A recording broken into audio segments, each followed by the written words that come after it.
Did you know that not only are we getting a remaster of The Last of Us 2, we're getting an official making of documentary that's going to release on YouTube.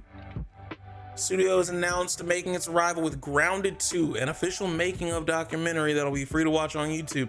My question is, was there a Grounded making of The Last of Us? Was there one for the first game? Hold on.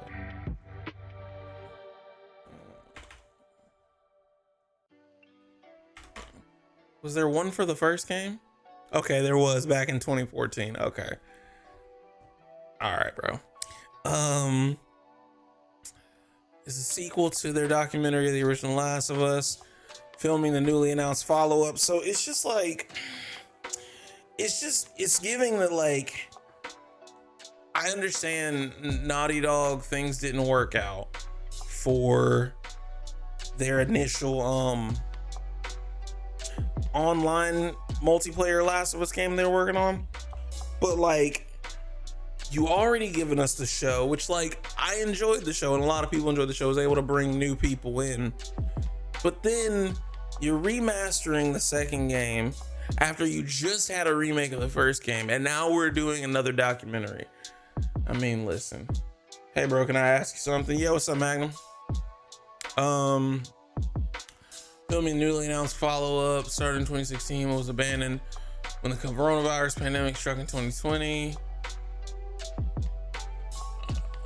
Oh, okay. However, the existing footage has now been revisited. So they were like, oh man, we got to do something. We got to release it, get some ad revenue from YouTube. Grounded 2 will be free to watch at some currently undisclosed future date. All this loosely coincides with The Last of Us 2 Remastered and enhanced PS5 version of the PS4 original.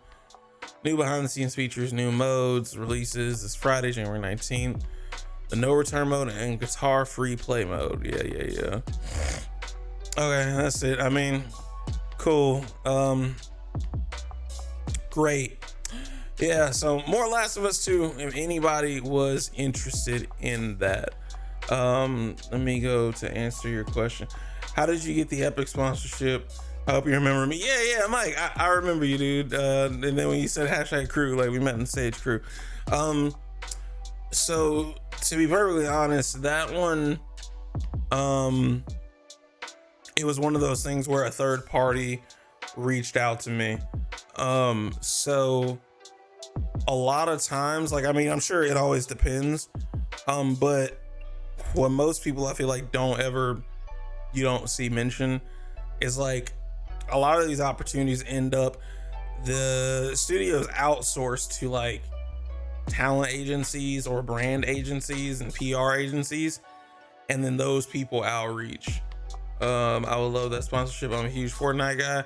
Yeah, just do your best to, like, kind of continue to grow, get in the space. And the thing is that find out who the PR agencies are. It's hard. Like, to be honest, the only reason I know some names is from going to events, like in-person events. And then there's also when you see someone who has the email and it's like at the whatever agency, and sometimes you can find that way. You can find people on LinkedIn. It's kind of hard because you just kind of crapshooting trying to get in touch, but you can find people on LinkedIn. I find a lot of influencer marketing on Twitter. I think I literally just, like, will Google, like, such and such company influencer marketer, and even if I don't find them, usually I can maybe find somebody who knows something. So yeah, it wasn't directly with Epic. It was through third party agency. I also hope I'm allowed to disclose that, but if I'm not, whatever. I already did the work, so I'm shaking my freaking table. Hey, chill.